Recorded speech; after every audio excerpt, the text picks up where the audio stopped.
Welcome to another insightful video from Zen Life Insights. Today, we are diving deep into one of the most intriguing topics in Buddhism, the concepts of heaven and hell. Before we begin, I invite you to approach this video with an open mind, ready to explore how Buddhism views these realms, which differs significantly from what we might find in other world religions. Let's explore what these concepts mean in the context of the Buddhist path. In most of the world's major religions, the concepts of heaven and hell are fundamental. In monotheistic religions such as Christianity, Islam, and Judaism, heaven is typically considered an eternal place, a paradise where good souls reside forever. On the other hand, hell is often seen as a place of eternal damnation for those who have sinned. In Christianity, for instance, heaven and hell are fixed, unchanging states. Once someone is sent to hell, according to traditional doctrine, they are never allowed to leave. However, in other religions like Islam and Judaism, hell is not permanent. Souls can be redeemed and, after their punishment, may be allowed to enter heaven. Buddhism presents a strikingly different view. In Buddhist cosmology, there is no eternal heaven or hell. To understand this, we need to first discuss samsara, which is the cycle of birth, death, and rebirth. This cycle is central to Buddhist teachings. Every living being is trapped in samsara, subject to the endless cycle of suffering, aging, dying, and being reborn, until they achieve enlightenment. Now, it's important to understand that in Buddhism, even the beings in heaven or hell are not exempt from samsara.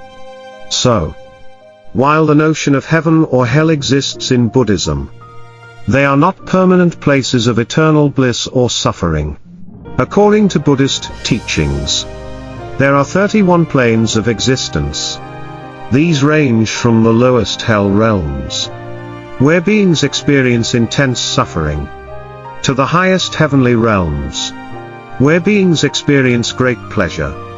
In each of these realms, beings undergo the same cycle of life, death, and rebirth. For example, even beings born in heaven, which many would consider a perfect place, will eventually age and die. They are not exempt from the impermanence of life. Eventually, they will experience death and be reborn into another realm. This is why the Buddhist concept of heaven and hell is fluid, not eternal. So, who decides whether we go to heaven or hell in Buddhism? Unlike in monotheistic religions, where a divine being makes the judgment, in Buddhism, the law of karma governs the process. Karma refers to the actions we take in this life, whether they are wholesome, good, or unwholesome, bad.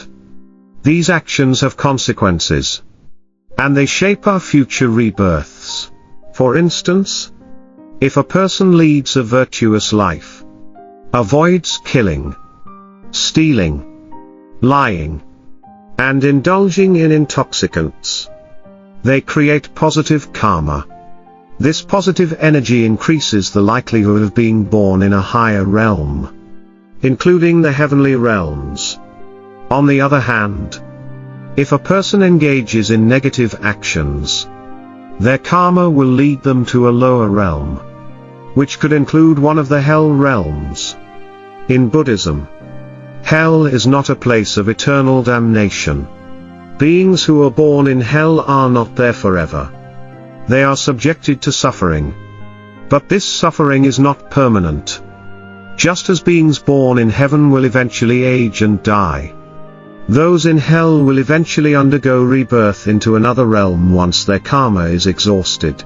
Imagine a person who has lived a life full of hatred, anger, and harmful actions. According to Buddhist teachings, they may be reborn in a lower realm, where they experience the consequences of their actions. However, once their negative karma runs its course, they will be reborn again in a new realm, depending on their actions during their past lives. An important point to note in Buddhist teachings is that the ultimate goal is not to reach heaven. While the Buddha explains how beings can be born in heaven or hell based on their karma, he emphasizes that the true goal of Buddhism is to escape the cycle of samsara altogether. The path of liberation, or nirvana, is the ultimate aim. Nirvana is the end of all suffering, where one is no longer bound by the cycle of birth, death, and rebirth. In other words, while heaven may be a pleasant realm to be born into, it is still part of samsara, and the Buddha's teachings guide us toward liberation, free from all forms of suffering and the endless cycle of rebirth.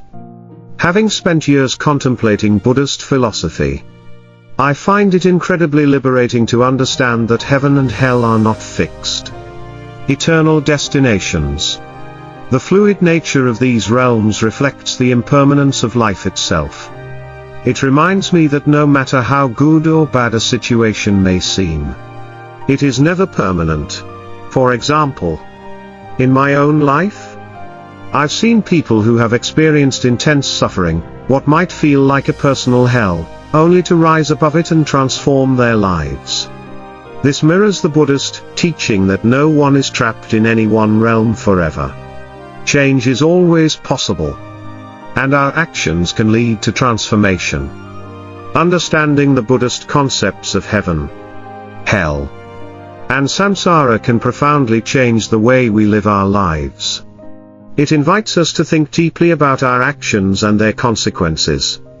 The key takeaway here is that the path to a better rebirth, or even liberation, begins with our choices in the present moment. Here are a few actionable lessons.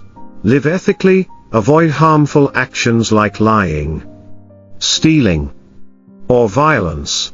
Cultivate compassion. In Buddhism, compassion is key to creating good karma.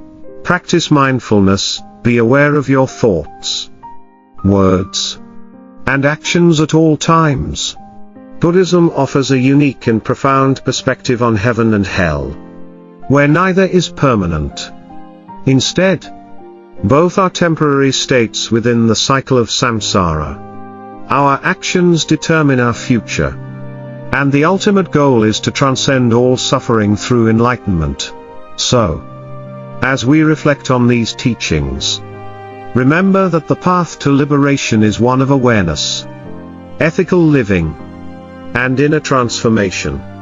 The Buddha's teachings guide us towards freedom, not just from suffering, but from the cycle of birth and rebirth itself. I hope this video has given you new insights into the Buddhist view of heaven and hell. I encourage you to explore these teachings further, and perhaps start applying them in your daily life for a more mindful and purposeful existence. May you be happy, healthy, and free from suffering.